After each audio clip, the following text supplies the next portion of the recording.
वाणी श्री स्वामी जी महाराज जी की फरियाद और पुकार, भाग दूसरा, शब्द छठवां।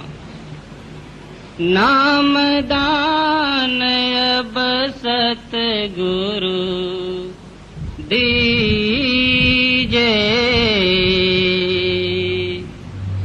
काल सतावे श्वासा चीजे। यह बानी हजूर स्वामी जी महाराज की बानी है। संतों की जितनी बानी है उसमें या सतगुर महिमा है, सतनाम की महिमा है, भक्ति की महिमा है, या चेतावनी की बानी है, या बेनती और प्रार्थना की बानी है। आज जो बानी ली जा रही है वो बेनती और प्रार्थना की बानी है। प्रार्थना का क्या मतलब है? विनय, पुकार, विनंती, मुसलमान उसको दुआ कहते हैं, ग्रंथ साहिब में उसको अरदास कहते हैं, अंग्रेजी में प्रेयर कहते हैं। अब जब हम लोगों की कोई ख्वाहिश, कोई आरज़ू, कोई तमन्ना पूरी नहीं होती है, हम उसको पूरा नहीं कर सकते हैं, हमारे बस से बाहर है, तो हम उस वक्त परमात्मा को या अपने सतगुरु को बेनती करते हैं, अरदास करते हैं कि प्रभु हमारा ये काम पूरा हो जावे, वगैरह वगैरह वगैरह। कोई ऐसा इंसान दुनिया में नहीं होगा जिसने कभी प्रभु को, हरि को, परमात्मा को प्रार्थना नहीं की होगी, पुकार नहीं की होगी। प्रार्थना एक नेचुरल, एक कुदरती हमारे अंदर में भाव है। एक गरीब आदमी है, किसी दफ्तर में काम करता है, यानी प्योन है, पटेवाला है, उसको 150 रुपया मायाना पगार मिलता है, तनख्वाह मिलती है, गुजारा नहीं होता। 2 बच्चे हैं, बीबी हैं, कुछ किराया भी थोड़ा देना है, तो वो सेठ को प्रार्थना करता है, विनती करता है कि सेठ साहब आप दया करो, मेरा 150 रुपए से गुजारा नहीं होता है, 2 बच्चे हैं, उनका पढ़ना है, किराया है, खाना पीना है, महंगाई का समय है, आप कृपा करके मेरी पगार में तरक्की कीजिए। यानी सेठ को वो बेनती करता है। इस तरह से हर एक इंसान अपने से जो बड़ा है, छोटा अफसर है, छोटा एक क्लार्क है गवर्नमेंट में, तो उसके ऊपर जो बड़ा अफसर है उसको बेनती करेगा।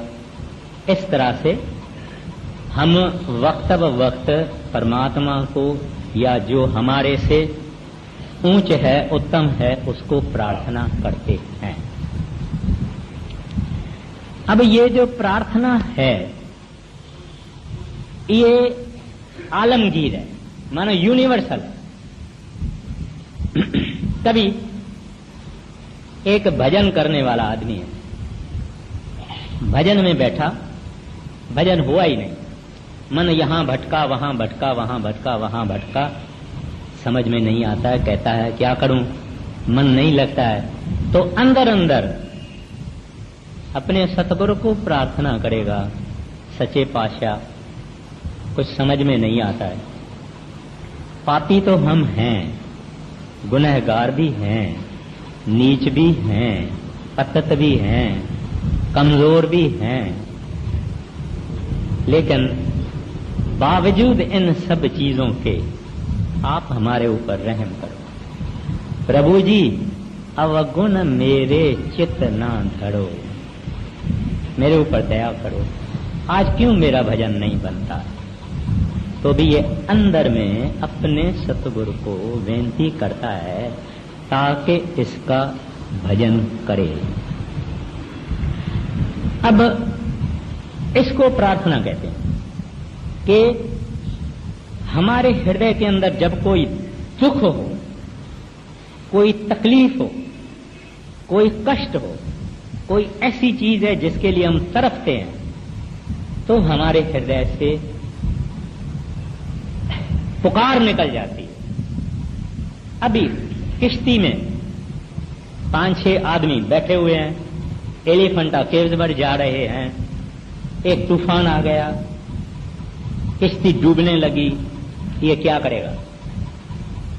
जो किश्ती चलाने वाला है वो भी खुद डूब रहा है, किश्ती भी डोलती रहती है, हृदय से पुकार जाएगी कि हे प्रभु, हे वाहगुरु। हर एक मुसलमान कहेगा ए रब्बा, ए खुदा, रहमत करो, फजल करो।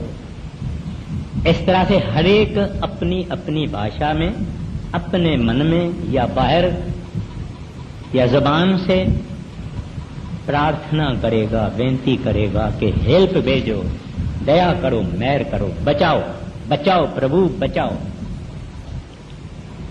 तो उसके हृदय से ये पुकार बाहर निकलेगी और हम कभी प्रार्थना के बगैर रह नहीं सकते। कई दुनिया में तकलीफें हैं, कष्ट हैं, हमारी समस्याएं हैं, प्रॉब्लम्स हैं। बच्चों को एक स्कूल में दाखिल कराना है, एडमिशन नहीं मिलती। अब उसको कोई कहता है कि 1000 रुपया दो तो मिलेगी। अभी गरीब कहेगा भाई मेरे पास 1000 रुपया कहां से आया। दूसरा नहीं तो मन में तो बोलेगा हे भगवान, हे प्रभु, मैं गरीब आदमी हूं, मेरा कोई इन्फ्लुएंस भी नहीं है, ये भी नहीं है, आप कुछ दया करो। तो ये है प्रार्थना जो हर एक इंसान करता है। जैसा जैसा उनकी तकलीफ, ऐसी ऐसी प्रार्थना। अब किसको हम प्रार्थना करें? सचमुच परमात्मा हरि गोविंद रब वाहगुरु अकाल पुरख को ही प्रार्थना करें, क्योंकि वो सबके साहिबों का साहिब है, सब साहिबों का साहिब है। इस वास्ते हम बड़े से बड़े को क्यों ना प्रार्थना करें। एक दफा राजा अकबर जंगल में चला गया, कहीं ऐसी गलत जगह पे चला गया। घोड़ा और आप, इसके आदमी भी अलग हो गए, पानी भी नहीं, खाना भी नहीं। देखा कि एक छोटी सी झोंपड़ी है, उसमें चला गया। वहां एक किसान था गरीब,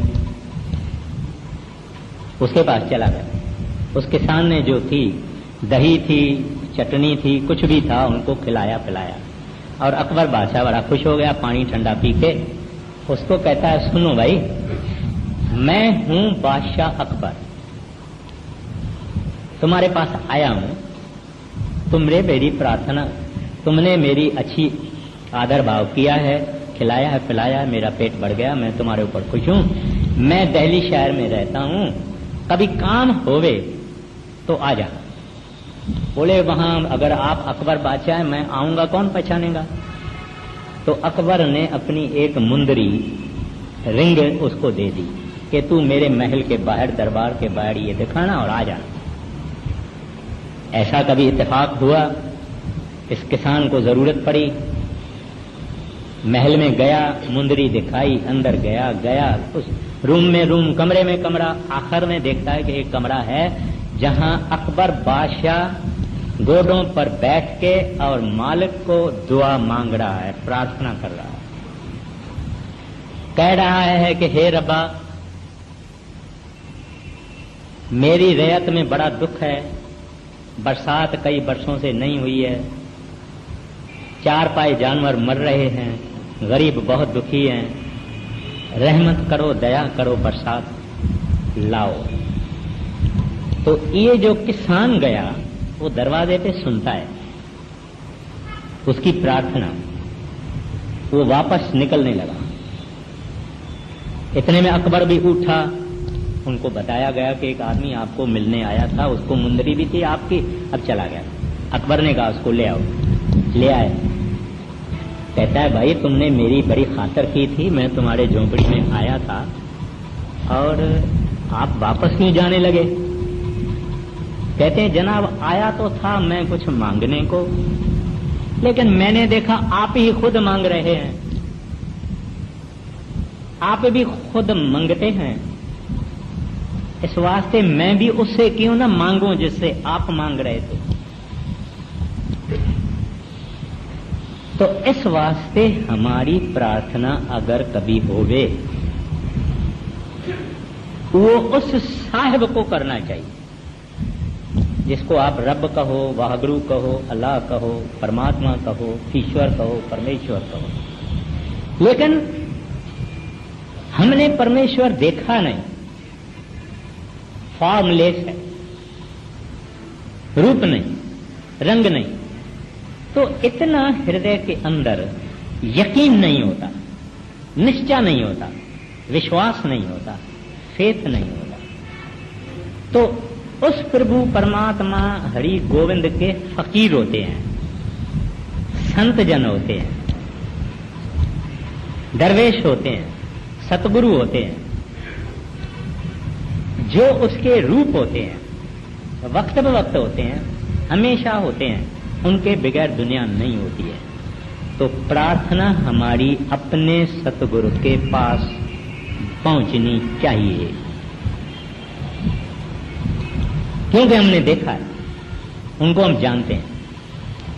अब आपके मन में कई सवालें होंगे, सुनता कौन है? हम बहुत महाराज जी को प्रार्थना करते हैं, कोई जवाब नहीं आता वगैरह वगैरह, वो बात पर मैं आता हूं, लेकिन करनी उसको, अपने को। जो तो है प्रभु का भक्त, वो तो दुनिया की प्रार्थना करेगा ही। वो तो कहेगा बिन तुध और जे मंगना, सिर दुखा के दुख दे नाम संतोखिया, तो उतरे मन की बुख। जो तो भक्त है, कष्ट में पड़ा हुआ है, कितनी तकलीफ में पड़ा हुआ। एक मुसलमान फकीर था, पांव में बड़ा फोड़ा था, पांव में बड़ा बॉयल था, तो वो लंगड़े के माफक चलता था। तो किसी ने कहा उसको, भाई तू मालिक को प्रार्थना क्यों नहीं करता है कि तुम्हारा ये फोड़ा ठीक कर लेवे? कहता है प्रार्थना क्यों करूं? वो नहीं समझता है कि मेरे को क्या तकलीफ है, वो नहीं जानता है कि मेरे को क्या तकलीफ है। मैं तो ये शुक्र करता हूं कि ये फोड़ा मेरी आंख में नहीं है। अब ये जो रवैया है, ये है भक्तों की। भक्त और भगवान का आपस में एक खास रिलेशन होता है। तो वो किस चीज की प्रार्थना नहीं करते, अगर करते हैं तो कहते हैं आपकी जरूरत है। बीबी राबा बसड़ी प्रार्थना करती है कि हे प्रभु, अगर मैंने नरकों के दुख से, डर से, अगर मैंने नरकों के डर से आपकी भक्ति की है तो जरूर मुझे नरकों में डालना। अगर मैंने बहिश्त यानी स्वर्ग यानी वैकुंठ, अगर मैंने स्वर्ग की आशा रख के आपकी भक्ति की है तो मुझे स्वर्गों में नहीं भेजना। लेकिन अगर मैंने आपको हासिल करने के लिए आपकी भक्ति की है तो अपने दीदार से महरूम नहीं करना। Don't deprive me of your holy glance. अब यहां भी एक भक्त है, कहता है मैं नरकों से नहीं डरता हूं, मुझे इसको स्वर्गों की आशा नहीं है, मेरे को तो आपकी लोड़ है और आपको ही प्रार्थना करता हूं कि जल्दी दीदार करवाओ, दर्शन दे। अच्छा, तो इस तरह से अपने को अगर प्रार्थना करनी है तो अपने संत सतगुरु को करना चाहिए। वाणी कहती है ग्रंथ साहिब की, सुख दाता भय भंजनो। कहते हैं संत जन सुख दाता होते हैं, सुख देने वाले होते हैं। भय भंजनो, हमारा डर, हमारा भय, हमारा फियर, उसको नाश करने वाले होते हैं। तिस आगे कर अरदास, कहते हैं उसके आगे अरदास करो, उसके आगे प्रार्थना करो। जो दुखों को निवारण करने वाला है, डर सब हमारा निकालने वाला है। मेहर करे जिस मेहरबान, कहते हैं वो मेहरबान है। मेहरबान का क्या मतलब है? दयालु, बख्शिश करने वाला, माफ करने वाला, रहमत करने वाला, कहते हैं वो मेहरबान है। आगे कहते हैं ता कारज आवे रास, मेहर करे जिस मेहरबान ता कारज आवे रास। कहते हैं प्रार्थना करो उस प्रभु को, उस सतगुरु को जो भय भंजनो है, जो सुखदाता है, उसके आगे अरदास करो। वो मेहरबान है और हमारे कार्य रास करने वाले हैं, कार्य पूरे करने वाले हैं। तो ये प्रार्थना किसको करनी चाहिए? या एक मालिक को, या उसका प्रतिनिधि संत सतगुरु दरवेश फकीर औलिया, पूरा कामिल। फिर प्रार्थना का ये मतलब नहीं है कि हम पुरुषार्थ ना करें, माना मेहनत ना करें, कोशिश ना करें। प्रार्थना के साथ साथ हमारा पुरुषार्थ, मेहनत, एफर्ट, कोशिश करनी जरूर होनी। एक लड़का है, इम्तिहान देने का दिन है, सुबह को देरी से उठा है।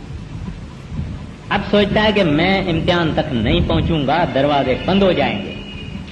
अब वो प्रार्थना करता है सतगुरु को, हजूर सच्चे पातशाह देरी हो गई है, दया करो। इसके साथ साथ उसको कदम भी जल्दी आगे उठाना चाहिए। ये ना कि बैठ जावे, आप ही तो नहीं वहां पहुंच जाएगा इम्तिहान के हाल में। गुरु को भी दया करने का ढक के करता है, वो दिखा के नहीं करता है, यानी छुपा के करता है। उनको जरिया देना चाहिए।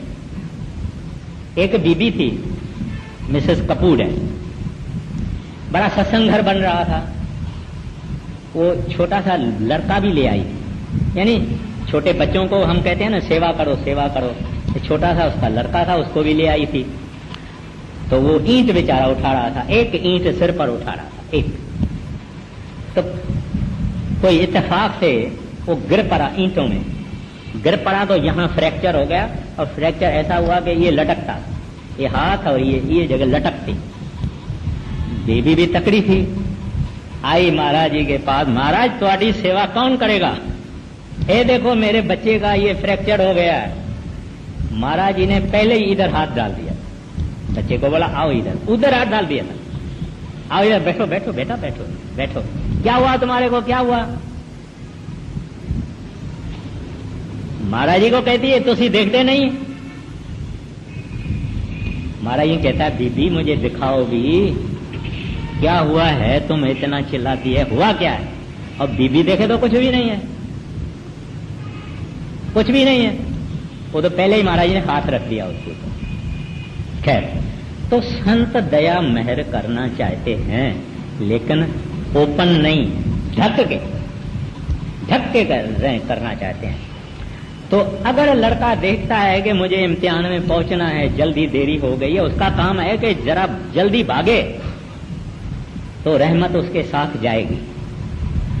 कुछ भी करेंगे, वो मालिक है, करना चाहें कर सकते हैं, लेकिन हमारा काम है कि उसके साथ साथ पुरुषार्थ करना, मेहनत करना। अब कोई आदमी बीमार है तो प्रार्थना करेगा, साथ साथ में डॉक्टर का इलाज भी जरूर करना, परहेजगारी भी करना, यानी कि पुरुषार्थ हर हालत में करना। एक आदमी कहे भजन नहीं होता है प्रभु, मन नहीं लगता है दाता, क्या करें, बड़ा जबरदस्त है, काल का चक्कर बहुत ये है, हमारे से तो भजन बनता नहीं है, ऐसा करके बैठेगा, भजन कभी नहीं बनेगा। हाँ, ये कोशिश करे, बैठे, सुबह को बैठे, दोपहर को बैठे, किस वक्त भी जैसे जैसे इसको सहूलियत होती है। अभी बीबियां हैं घर में, जब पति देव चला जाता है, सेठ चला जाता है, जमींदार चला जाता है, बच्चे स्कूल में चले गए, तो माता बहन घर में अकेली बैठी है, टाइम भी है, उस वक्त बैठ सकती है।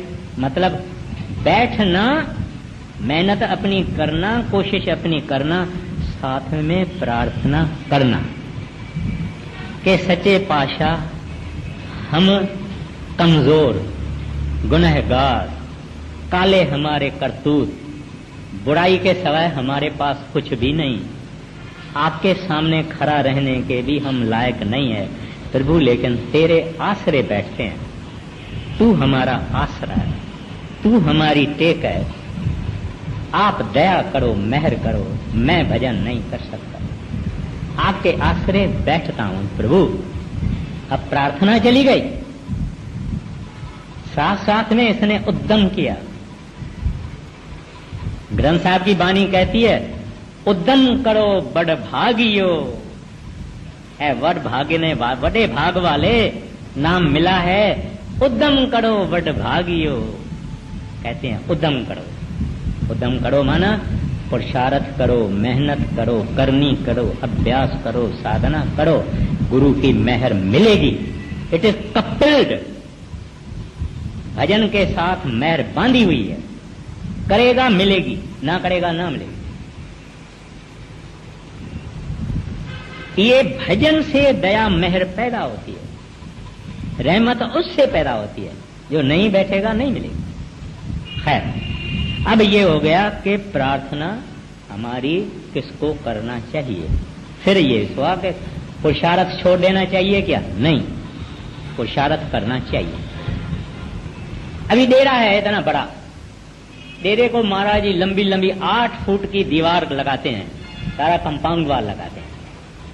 वो मालिक हैं, हवा क्या, अग्नि क्या, पानी क्या, मट्टी क्या, सब उसके हाथ में है, सब उसके हाथ में, जो करना चाहे करें। लेकिन वो भी पुरुषार्थ करते हैं, रूहानियत नहीं चलाते हैं। महाराज श्री कृष्ण ने गीता के अंदर भी यही कहा है कि मैं भी खाली नहीं बैठता हूं, मुझे भी कर्म करना पड़ता है। तो इस वास्ते कर्म, मेहनत, साधना करनी जरूर करनी है, सुस्तों का काम नहीं है। अगर हम चाहते हैं कि एक दिन परमात्मा हरि गोविंद का दर्शन करें, तो ये काम सुस्तों का नहीं है, सुस्तों से ये नहीं होता। दुनिया में भी जितने आप देखते हैं जो कुछ बन रहा है, सुस्तों से नहीं बना, मेहनत करने वालों से बना। तो ये परमार्थ में तो बहुत मेहनत चाहिए। अब दूसरा सवाल आया कि हमारी प्रार्थनाएं कबूल क्यों नहीं होती है। हम ये कहते हैं कि भाई हमने तो प्रार्थना की, कबूल नहीं हुई, होता नहीं है। हमको अगर प्रार्थना करनी चाहिए, पहले पहले तो कोई नीच प्रार्थना नहीं करनी चाहिए। नीच माना एक दुकानदार है, उसके सामने दूसरा भी दुकानदार है, दोनों कपड़ा बेचते हैं या दोनों ज्वेलरी बेचते हैं। अब एक आदमी कहता है, हे भगवान, इसके पास एक ग्राहक नहीं जावे, सब ग्राहक मेरे पास आवे। ये प्रार्थना कबूल नहीं होगी, ये गलत प्रार्थना। इस तरह से कई प्रार्थनाएं हैं जिसमें वैर, विरोध, हसद, ईर्खा, अग्नि, ये प्रार्थना कबूल नहीं होती। कोई आदमी किसी का दुश्मन बन जाए, बोले इसका बेड़ा गर्क हो जावे, नाश हो जावे, इसके घर को आग लगे, इसका ये होवे, प्रार्थना कबूल नहीं होगी। अच्छा, अगर नेक प्रार्थना है और सतगुरु देखते हैं कि इस प्रार्थना से माना इसका अगर मैं काम करूंगा तो ये भजन ज्यादा करेगा या सुस्त हो जाएगा। अगर देखेंगे कि ये सुस्त हो जाएगा तो वो काम पूरा नहीं करेंगे। अगर देखेंगे कि इसने मांग ऐसी मांगी है जिसमें ये आगे बढ़ेगा तो पूरा कर देंगे, नहीं तो नहीं करें। वो देखते हैं। और फिर दूसरा, हमको सब्र भी होना चाहिए, सब्र भी होना चाहिए। अगर कोई मां कहती है मालिक को, हे प्रभु मेरे घर में 7 लड़कियां हैं, एक तो लड़का दे दो। मैं आम रवाजी तरह से कई हालातें होती है दुनिया में, तो वो औरत 1 महीने में तो लड़का आशा नहीं रख सकती है ना, उसको 10-12 महीना ठहरना पड़ेगा, 15 महीना भी ठहरना पड़ेगा। तो इस तरह से सब्र होना, धीरज होना और देखना कि क्या मालिक करते हैं, उसकी मौज क्या है। और कभी कभी हमारी वो बात 6 महीने के बाद पूरी हो जाती है, कभी 2 महीने के बाद पूरी हो जाती है, कभी नहीं होती है। लेकिन वो ऑल वाइज है, सियाने से सियाना है, जो ठीक समझता है वो देता है। मां कभी अपने बच्चे को जहर देगी? अगर बच्चे को बुखार है, ताप है, फीवर है 104 डिग्री, तो मां उसको आइसक्रीम तो नहीं खिलाएगी, नहीं खिलाएगी। इस तरह से संत सतगुरु अपने सेवकों की सब प्रार्थनाएं पूरी नहीं करते। और जो रोज रोज बोलता है मेरे को ये चाहिए, कल फिर बोले और ये चाहिए, कल फिर और चाहिए, फिर ये चाहिए, फिर ये चाहिए, उसका भी कुछ नहीं काम होगा। पहले तो प्रार्थना के लिए ये जरूरी है कि जब प्रार्थना करना तब अपना आप भूल जाना, माना अपने सतगुरु को करना या वाहगुरु को करना। वाहगुरु भी किसी की ख्वाहिश पूरी करेगा तो किसी संत महात्मा के जरिए पूरी करता है, और एकदम उसमें पूरा विश्वास होना और एकाग्रता से करना, यानी एब्सॉर्प्शन, यानी मगन होना। तभी उसके साथ हमारी कम्युनिकेशन होती है, हमारी आवाज वहां जाती है, हमारा ख्याल वहां जाता है। अगर एक ही वक्त आदमी बाल बच्चों को भी देख रहा है, ख्याल भी कोई माता कर रही है, सब विचार सब कुछ कर रही है, दुनियादारी का ख्याल कर रही है, फिर प्रार्थना भी कर रही है, कैसे होगा? सब छोड़ के फिर प्रार्थना करनी, माना एकाग्रता से, एब्सॉर्प्शन से। और अव्वल नंबर की प्रार्थना कौन सी?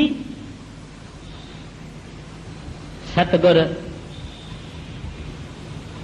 आपकी जरूरत है, मुझे आप चाहिए, मुझे नाम खोल दे, मेरा पर्दा खोल दे, मेरे ऊपर दया मेहर करो। यहां ये आज जो प्रार्थना ली गई है, कहते हैं नाम दान अब सतगुरु दीजै। अभी नाम तो हमको मिला हुआ है, हम कई सत्संगी भी यहां बैठे हैं, नाम तो हमको मिला हुआ है, फिर भी ये सत्संगी कहता है नाम दान अब सतगुरु दीजै। कौन सा नाम? हमको मिला है जरूर, लेकिन हमारा काम किधर गया? क्रोध कहां गया है? लोभ कहां गया है? मोह कहां गया है? अहंकार कहां गया है? ये सब के सब हैं,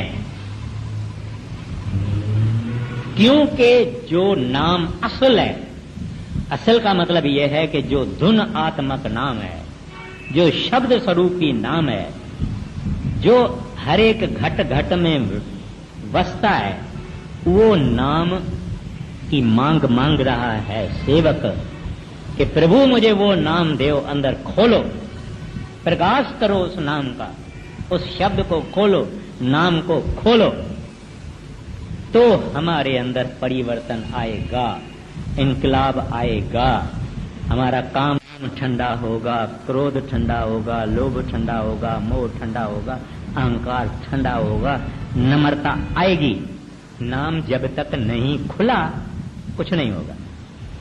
हमारे कुछ सत्संगी कहते हैं भाई हमने तो 2 बरस हुआ है नाम लिया है, हमको कुछ अंदर प्रकाश नहीं दिखाई देता, शब्द नहीं सुनाई देता।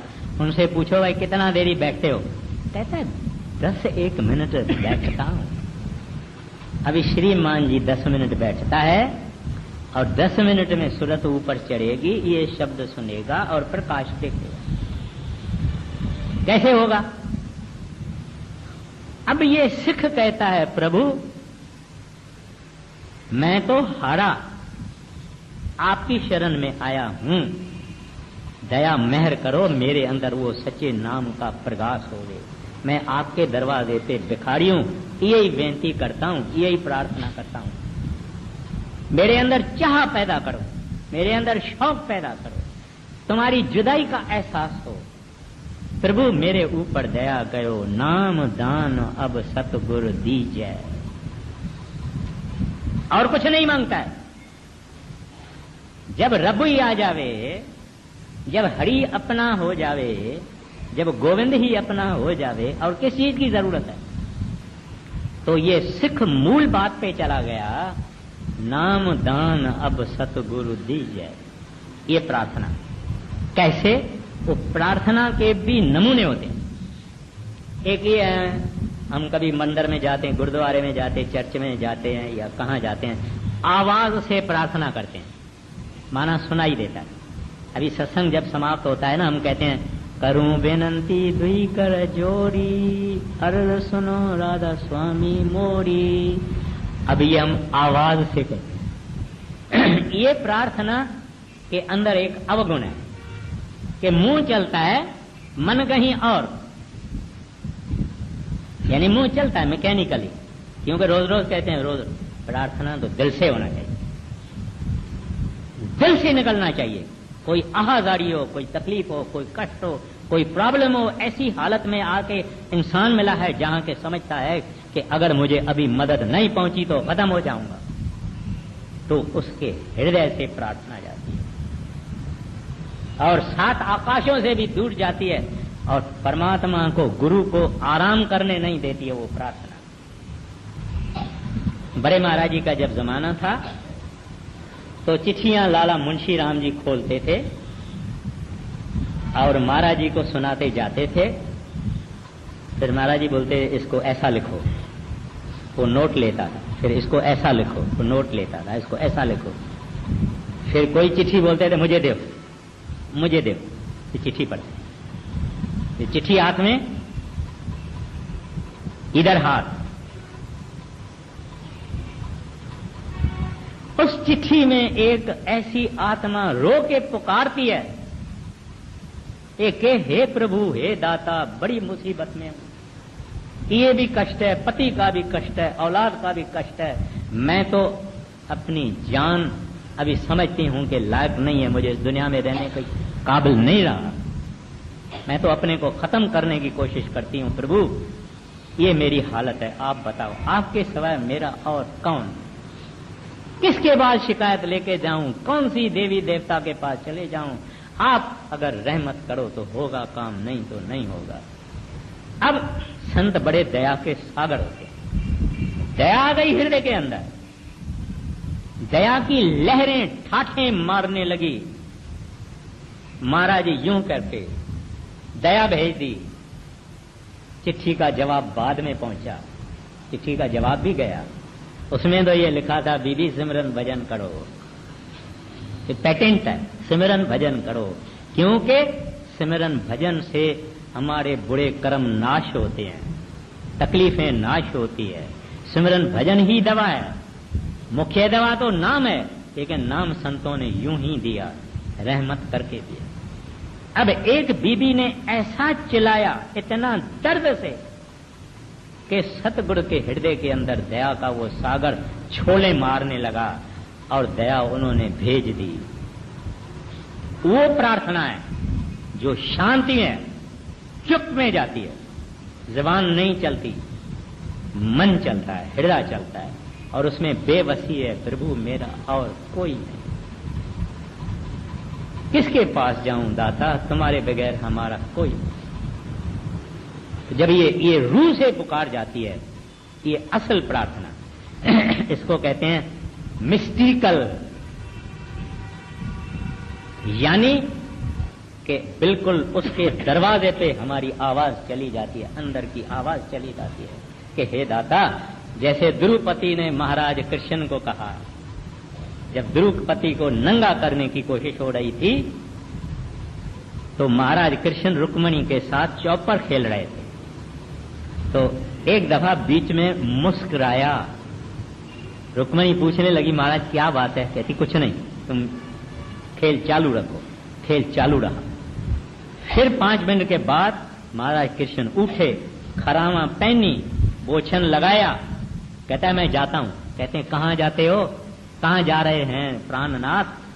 महाराज कृष्ण कहते हैं पहले पहले द्रुपदी ने कहा ये मेरे 5 पति बैठे हुए हैं, ये इतने भीषम पिता में ऋषि मुनि बैठे हुए हैं, इनके सामने एक अबला नारी को नंगा किया जाएगा, कैसे होगा? और मेरा कृष्ण भी है, ऐसे भी उसने सोचा, मेरा कृष्ण भी है, 5 पति भी है, ऋषि मुनि भी है, इनके होते हुए कौन मुझे नंगा करेगा? कहते हैं अब कहती है महाराज कृष्ण तुम्हारे सिवाय और कोई नहीं, क्योंकि 5 पति कुछ नहीं कर सकते थे, कोई ऋषि मुनि उठ नहीं सकता, भीषम पिता में कुछ नहीं कर सकता, साड़ी में हाथ डाला गया। उस वक्त रूह की पुकार कही, हे प्रभु महाराज कृष्ण मेरी लाज रखो। महाराज कृष्ण बोले रुक्मणी को, अब भी फकत मेरे को याद करती है, इस वास्ते जाना पड़ेगा। मगर वो प्रार्थना द्रुपति की प्रार्थना नहीं थी, ये रूह की आवाज थी, और वो रूह की आवाज एक दर्दमंद दुखी अबला नारी की आवाज संतों महात्माओं को हिला देती है। तो ये प्रार्थना है जिसको कहते हैं मिस्टिकल, एक गैबी प्रार्थना।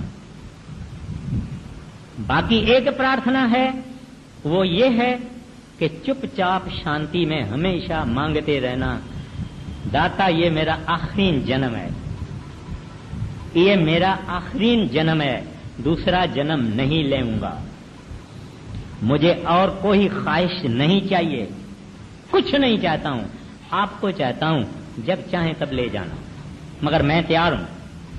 यानी चालू है इसकी प्रार्थना। प्रार्थना ऐसा नहीं है कि हम एक रूम में कमरे में जाके प्रार्थना करें, चलते चलते हमारे मन में जो चीज है वो हमारी प्रार्थना है। अगर ये कहता है प्रभु दूसरा जन्म मुझे लेना नहीं है, ये मेरा जन्म है, दुख सुख जो देना है दे दो, ख्वाहिशे वाहिशे मेरे पास कुछ नहीं है, जब चाहिए ले जाना, मेरा बिस्तरा गोल है, ये प्रार्थना है। खामोश में हमेशा कोई सिख कुछ मांगता है, कोई सिख कुछ मांगता है, कोई सिख कुछ मांगता है, कोई कुछ मांगता है। अगर प्रभु मिलन की बात है, हरि मिलन की बात है, वागड़ू मिलने की बात है, तो वो सुनते हैं, क्योंकि असल प्रार्थना है। मौजूद है महाराज जी कहते हैं your meditation is your prayer. ये आला से आला प्रार्थना है जब हम भजन में बैठते हैं, आंखें बंद, दुनिया से निकल गए।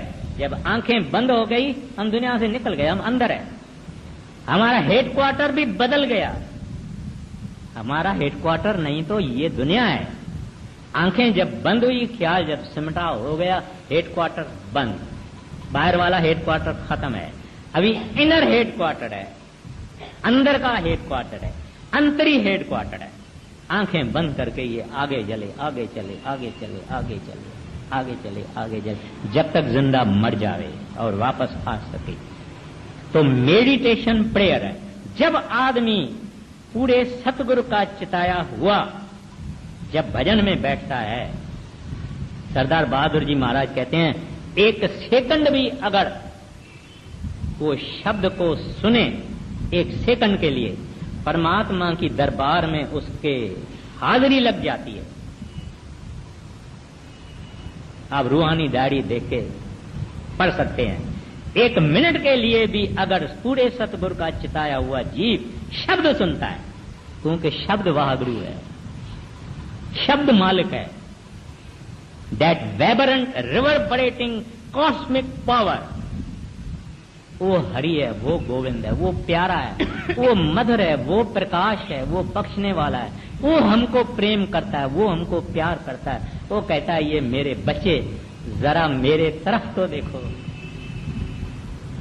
वो ही संतों का रूप धारण करके आता है। अपने टाइम में कबीर साहब बन के आए, अपने टाइम में गुरु नानक साहब बन के आए, अपने टाइम में गुरु अंगद साहब बन के आए, अपने टाइम में गुरु अमरदास साहब बन के आए। ऐसे पाशाइयां आई। इस वास्ते कहते हैं, ऐ दुनिया वालों थोड़ा हमारे तरफ भी देखो। क्यों विष्टा के अंदर लगे हुए हो? विष्टा में आए, विष्टा में रहे, विष्टा में मर जाओगे। जरा हमारे तरफ भी देखो, हमारा संदेश भी सुनो। इतना बड़ा श्री गुरु ग्रंथ साहिब है, एक एक कड़ी आप पढ़ो, सेवक को जगाने के लिए है। एको सत नाम करता पुरख निर्भव निर्वैर अकाल मूर्त अजूनी संभव गुर प्रसाद जप। जपो जपो जपो जपो जपो जपो जपो, संतों का ये कहना है, हम सुनते नहीं। तो अब क्या कहते हैं, सतगुरु नाम दान अब सतगुरु दीजै प्रभु। कुछ नहीं मांगता हूं, ये नाम हमारा खोल दे। मेरे अवगुण ना देखो, जैसा हूं ऐसा ही हूं प्रभु। मैं कुछ क्लेम नहीं करता हूं कि मैं नेक बंदा हूं, मैं भला हूं, मैं सिमरन करने वाला हूं, मैं भजन करने वाला हूं, कुछ नहीं। तेरी बख्शिश, तेरी रहमत का भिखारी हूं, तेरी दया मेर का भिखारी हूं, कुछ नहीं मेरे से होता। आगे देखिए क्या फरमाता है वो सिख, क्या कहता है, कैसी प्रार्थना करता है। हाँ जी, नाम दान अब सतगुरु दीजे, काल सतावे श्वासा छीजे। कहते हैं प्रभु काल ने मुझे बहुत सताया है, बहुत दुखी किया है। कई किस्म से हमारे को ये काल तकलीफ देता रहता है। एक साधु था, दिन का टाइम था, एक लैंटर्न होता है ना, बत्ती, लैंटर्न एक गांव में, इधर तो बिजलियां चलती है, लैंटर्न लेके एक शहर में आ गया, दिन के टाइम में बत्ती लेके आ गया और एक एक को देखने लगा, लोगों को देखने लगा। एक बंदा आया उसके सामने, उसको कहता है, साधु महाराज ये क्या अजीब चीज है, दिन का वक्त है, आप किसको ढूंढ रहे? कहता है कि इंसान को ढूंढ रहा हूं। लोग हंसने लगे, कहते हैं ये सब हम इंसान नहीं है? कहता है नहीं, तुम इंसान नहीं है। बोले फिर हम कौन है? कहता है तू आदमी है। बोलता है आदमी इंसान में फर्क है? कहता है हाँ, तू है आदमी, तुम्हारा सांस आया तो वाह, ना आया तो खत्म, ये है आदमी। यानी दम आया तो ठीक है, ना आया तो खत्म। कहता है फिर इंसान क्या है? कहता है इंसान वो है कि जब उसके ऊपर काम का जोर हो जावे तो भी इंसान रहे, जब क्रोध का जोर आ जावे तो भी इंसान रहे, जब लोभ का जोर आ जावे तो भी इंसान रहे, मोह का जोर आ जावे तभी भी इंसान रहे, अहंकार का जब जोर आ जावे तभी भी वो इंसान रहे।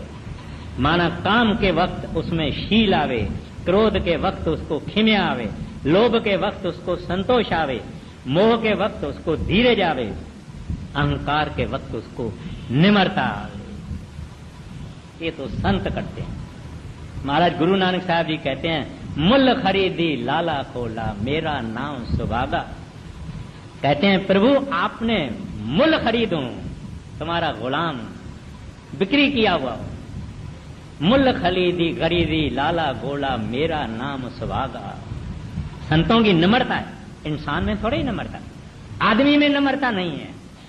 इंसान भी वो, हरि भी वो, रब भी वो, संत भी वो, दरवेश भी वो, प्रभु के प्यारे भी वो, सब कुछ वो। हम मलिन, नीच, दुष्ट, पतत, गुनाहों के बगैर, और हमारे चौपड़ी में कुछ लिखा हुआ नहीं है। बैलेंस शीट में पाप ही पाप है, कोई भला काम नहीं, नेक काम नहीं है। इस वास्ते कहते हैं काल सतावे स्वासा चीज है। प्रभु काल ने बहुत दुखी किया है। पांचवी पातशाही कहते हैं 5 बिखा दी एक गरीबा राखो राखन हारे। कहते हैं प्रभु 5 आपने हमारे को दुश्मन दिए हैं, काम क्रोध लोभ मोह अहंकार। ग्रंथ साहब की वाणी है 5 बिखा दी एक गरीबा राखो राखन हारे। कहते हैं मैं एक ही हूँ गरीब, 5 ये आपने हमारे साथ दुश्मन रखे हुए हैं, अभी राखो इनसे, मुझे बचाओ। तो ये यहाँ सुख कहता है काल सतावे स्वांसा छीजे, बहुत दुखी करता है प्रभु। हम सबको मालूम है कि लोभ हमारे से क्या करवाता है, काम हमारे से क्या करवाता है, अहंकार क्या करवाता है, कितना निंदा गिल्ला ईर्ष्या, ये सब चीजें हमको कितनी तकलीफ देते हैं, आग से ज्यादा जलाती है। इस वास्ते कहता है नाम प्रकट करो, शांति आ जाए। आगे दुख पावत मैं निस दिन भारी, गही आय अब ओट तुम्हारी। आगे तुम समान कोई और न दाता, मैं बालक तुम पिता और माता। मोको दुखी आप कस देखो, यह अचरज मुहि होत परेखो। कहते मैंने आपकी शरण ली है प्रभु, आप दाता हैं, मैं और किसी दूसरे को जानता नहीं हूँ। मैं बालक हूँ, आप हमारे पिता और माता हैं, आप मेरे को भला दुखी कैसे देख सकते हैं। कहते हैं मुझे इस बात का बड़ा आश्चर्य है, आश्चर्य है कि मैं दुख में हूँ, मोह को दुखी आप कैसे देखो, यह अचरज मोए हो तब पड़े। कहते हैं आप कैसे खामोश रह सकते हैं जब मैं इतना दुखी हूँ, इतने कष्ट में हूँ, इतनी मुसीबत में हूँ। आगे मैं हूँ पापी अधम विकारी, भूला चूका छिन छिन भारी। अवगुण अपने कह लग बरनू, मेरी बुद्धि समझे नहीं मरमू। अब कहते हैं प्रभु मेरे समझ में नहीं आता है, मेरे को इतनी बुद्धि नहीं है, भूल भी है मेरी, चूक भी मैं करता हूँ, अवगुणों से भी मैं बड़ा हुआ हूँ, लेकिन मेरी बुद्धि ये नहीं समझती है कि आप खामोश क्यों हैं जब मैं इतने दुख भोग रहा हूँ। अब बात ऐसी है, जब भी हमको कोई कष्ट है, तकलीफ है, दुख है, मुसीबत है, आपदाएं हैं, कोई दुख का समा गुजर रहा है और कुछ नहीं होता, तो ये समझना चाहिए कि हमको संत सतगुरु एक ऐसे वक्त से गुजर हम रहे हैं ताकि हम इसको उसका भाना समझें। भाने का मतलब क्या है कि वो हमको पकाना चाहता है। अगर सोने के अंदर थोड़ा तांबा मिला हुआ है, थोड़ी चांदी मिली हुई है, थोड़ा कुछ मिला हुआ है, तो परमात्मा अपने पास प्योर 24 कैरेट का सिक्का रखता है, यानी उनको मंजूर करता है, उस रूह को, उस आत्मा को जो कि प्योर है। अभी ये सफाई कहां से आती है? जब हम दुखों से गुजरते हैं, जब हम कष्टों से गुजरते हैं, और संत कहते हैं कि ये पक जावे, ये साफ हो जावे, ये पक जावे, लेकिन उसको टूटने नहीं देते। विचार में रखने की बात है कि वो टूटने नहीं देते हैं, मोड़ते हैं, बेंड करते हैं, लेकिन तोड़ते नहीं हैं। जब देखता है कि नहीं सह सकता है, हाजिर हो जाते हैं, ठंडक आ जाती है, रहमत आ जाती है। लेकिन कहता है कि ये सह सकता है, देव इसको साफ करो, इसके गुनाह साफ करो, निर्मल करो, इसको सोना बना के अपने खजाने में डालूंगा, अपनी मिंट में डालूंगा। वो समय अपने को समझना चाहिए कि ये इनका भाना है। ये चाहते हैं, मैं कौन हूं जो नहीं चाहूं। बीबी राबा बसरी बड़ी गरीब थी, उसके पास तकिया नहीं था, माना सराना नहीं था, ईंट थी, रखने के लिए ईंट थी, चटाई थी फटी हुई, सोती थी, मटला भी टूटा हुआ था जिसमें पानी पड़ा था। तो एक दूसरा फकीर आया, वो उसको कहता है, बीबी मेरा एक शाहूकार आदमी दोस्त है, वो तुम्हारे को कुछ दरहम देगा, माना पैसा देगा, तू जरा सुख की जीवन तो ले लो। तो बीबी उसको कहती है, फकीर तू क्या कह रहा है? जिस परमात्मा ने, जिस रब ने इसको पैसा दिया है, शाहूकार किया है, उसी रब ने मुझे गरीब किया है। देखिए विचार कैसा है। हम तो शिकायत करते हैं ना, प्रभु के प्यारे शिकायत नहीं करते हैं। जिस परमात्मा ने इसको पैसा दिया है, उस परमात्मा ने मुझे गरीब किया है। उसको पैसा देने में उसका कोई मतलब होगा, वो जाने। मेरे को उन्होंने गरीब दिया है, उसमें भी उसका कोई मतलब होगा। वो परमात्मा मिस्टेक नहीं करता, वो परमात्मा गलती नहीं करता। और हम कौन हैं अपने परवरदिगार को कहने वाले के, अरे भाई मिस्टेक कर दिया है तुमने, इसको कंगाल क्यों किया, इसको अमीर क्यों किया।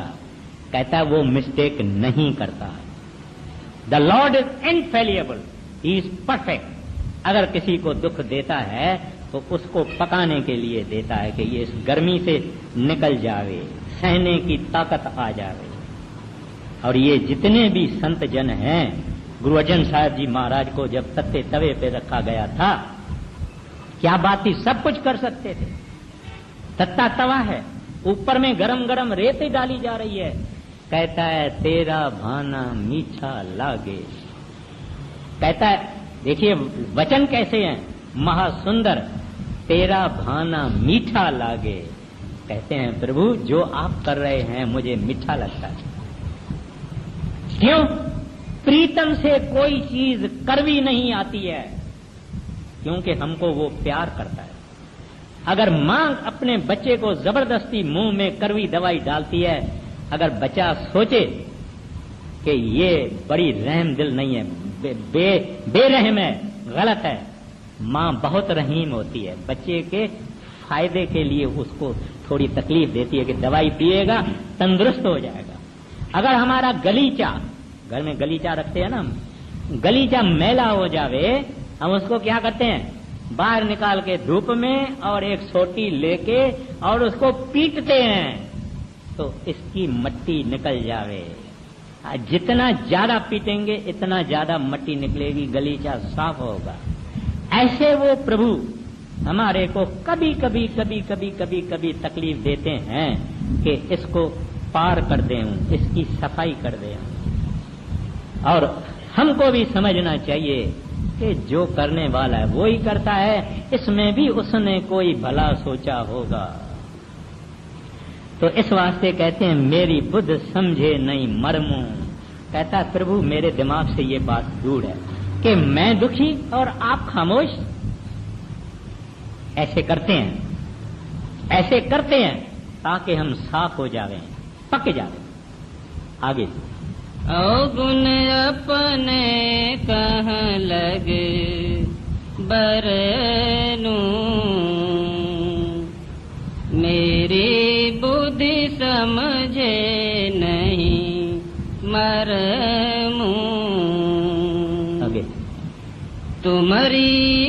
मति मति ने कन जानू, अपनी मति अनुसार बखानू। तुम समर्थ और अंतर जामी, क्या क्या कहूँ मैं सतगुरु स्वामी। मौज करो दुख अंतर हरो,